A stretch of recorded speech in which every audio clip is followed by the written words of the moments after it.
Prenez la Guinée par exemple. Ce pays abrite l'un des plus grands gisements de bauxite au monde, mais aussi un trésor longtemps oublié, le minerai de fer de Simandou, réputé pour sa pureté exceptionnelle. Un gisement immense, aux portes du Sénégal. De l'autre côté de la frontière, le Sénégal entre lui aussi dans une nouvelle ère. Grâce à ses récentes découvertes de gaz et de pétrole, il dispose désormais de l'énergie nécessaire pour alimenter des industries lourdes et transformer les matières premières de la région.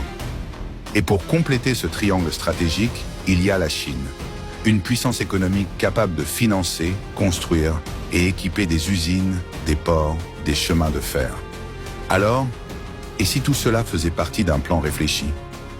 On vous l'a toujours dit sur cette chaîne, la Guinée est riche, très riche même. Mais sa richesse ne se limite pas à l'or ou à la bauxite. Dans le sud-est du pays, au cœur des montagnes de Simandou, se trouve un trésor longtemps convoité, l'un des plus grands gisements de fer au monde, un minerai pas comme les autres. Il est d'une pureté exceptionnelle, avec une teneur en fer qui dépasse parfois 66%, ce qui en fait l'un des meilleurs minerais du marché international. Dans un reportage consacré aux ressources minières de la Guinée, le journaliste Alain Foka se disait presque fasciné par la présence du minerai de fer à ciel ouvert, visible à l'œil nu, affleurant littéralement sur les flancs des montagnes de Simandou, comme si la terre elle-même voulait révéler sa richesse au monde. Écoutons-le. Lorsque l'on parle de la richesse de l'Afrique, la plupart des gens se demandent à quoi ça ressemble. C'est toujours très très virtuel. Lorsque l'on parle de la richesse des sous-sols africains, on se dit c'est quoi cette histoire? Eh bien il suffit de voyager sur le continent pour le voir. Il suffit d'arriver dans certains endroits pour comprendre à quel point nous avons été dotés de richesses que nous n'exploitons pas. Nous sommes ici à 1636 mètres de hauteur, d'altitude, dans le Simandou.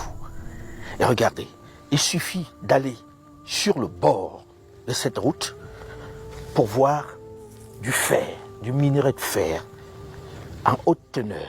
Il n'a pas encore été travaillé. Et il est partout, partout. Quand vous vous déplacez, ce caillou sur la place, c'est du fer. Partout, il y a du fer.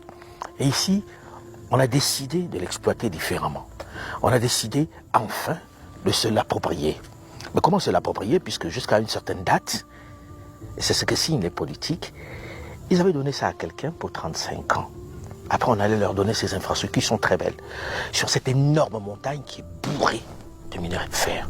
Bourrée de minerais de fer.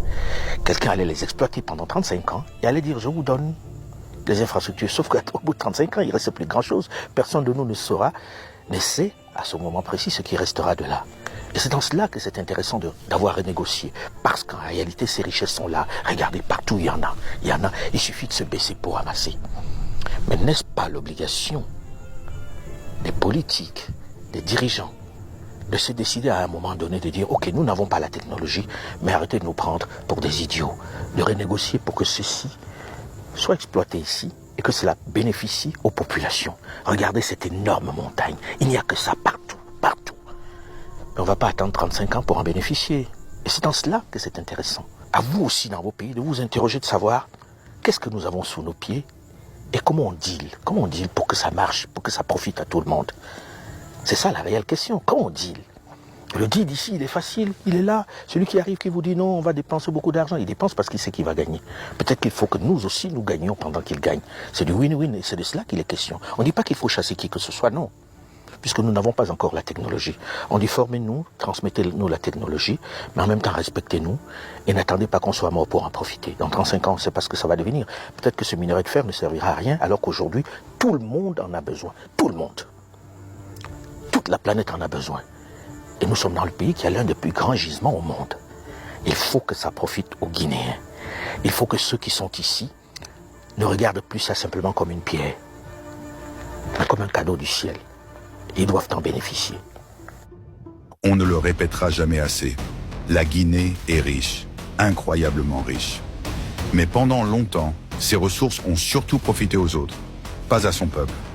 Une réalité complexe qu'on pourra explorer dans une autre vidéo si le besoin se fait sentir.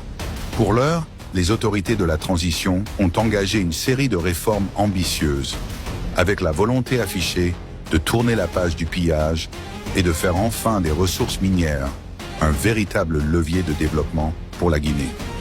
Mais à quoi sert le minerai de fer, concrètement? Eh bien, c'est la matière première essentielle pour produire de l'acier. Et l'acier est partout, dans les immeubles, les ponts, les rails de chemin de fer, dans les voitures. En résumé, pas de développement industriel sans acier et pas d'acier sans fer. Transformer le fer de Simandou en acier, c'est possible. Mais pour cela, il faut de l'énergie, beaucoup d'énergie. Et justement, c'est là que le Sénégal entre en jeu. Depuis quelques années, le pays connaît une véritable révolution énergétique.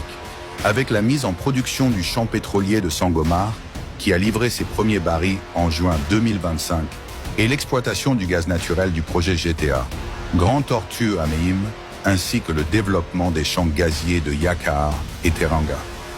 Pour le Sénégal, l'objectif est clair. Ne pas refaire les erreurs du passé. Ne pas se contenter d'exporter du brut, mais transformer sur place. Créer de la valeur, des emplois, des compétences. Et le timing est parfait. Pendant que la Guinée extrait son minerai, le Sénégal se prépare à fournir l'énergie nécessaire à sa transformation, que ce soit dans des aciéries locales ou dans des projets industriels régionaux. Ce croisement entre ressources minières guinéennes et énergie sénégalaise pourrait devenir l'un des moteurs de l'industrialisation de l'Afrique de l'Ouest. Et c'est exactement ce que Sonko semble vouloir construire. Un modèle économique fondé sur la complémentarité régionale, au service du développement durable et souverain. Pour transformer cette énergie en véritable moteur industriel, il faut aussi des financements, des infrastructures et un savoir-faire technologique. Et c'est là que la Chine entre en jeu comme un partenaire stratégique incontournable pour accompagner le Sénégal dans cette grande transformation. Lors de sa rencontre avec les Sénégalais résidant en Chine, voici ce que Ousmane Sonko déclarait. ci daje yi ñu doon daje tey bokk na ci li gën a am solo boo génnee ñi ñëw ñëpp wax seen yéene ci taxawal ay centrale électrique au Sénégal mooy ñi nga xam ne dañoo bëgg a investir ci industrie léegi te bi ma ci gën a frappé mooy industrie métallurgie boobu te ñooñu ñoo gañe tey ñoo yor tey mine bi ëpp doole ci Afrique yépp ci minu fer te mu nekk fële ci Guinée waaye ñu bëgg ñoom la usine bi koy transformer ñu andi ko def ko biir Sénégal kon loolu. Durant sa visite en Chine, Ousmane Sonko a rencontré des responsables politiques, des investisseurs et des industriels prêts à financer et construire les infrastructures indispensables au Sénégal. Cette coopération sino-sénégalaise s'inscrit dans un projet ambitieux. Faire du Sénégal une plateforme industrielle moderne, capable de transformer ses ressources naturelles, créer des emplois et booster son économie. En allant d'abord en Guinée chez son voisin, puis en Chine, Sonko trace une vision claire. Faire du Sénégal un hub industriel ouest-africain. La Guinée fournit la matière première. Le Sénégal apporte l'énergie et la stabilité. La Chine apporte les usines et les capitaux. Une complémentarité régionale et internationale qui pourrait transformer profondément l'économie de la sous-région. Fer, gaz, investissement. Ce ne sont pas des ressources séparées, mais des pièces d'un même puzzle. Et si Ousmane Sonko réussit ce pari, il pourrait redéfinir la place du Sénégal dans l'économie mondiale. Le développement ne viendra pas seulement de ce que nous avons, mais de ce que nous savons en faire. Et aujourd'hui, un nouveau chapitre s'ouvre. Celui d'un Sénégal industriel tourné vers l'avenir. Si vous avez aimé cette vidéo, n'oubliez pas de liker, de partager et de vous abonner à la chaîne Explorons le monde. Parce qu'explorer le monde, c'est aussi ouvrir les yeux sur le Sénégal. Le monde est vaste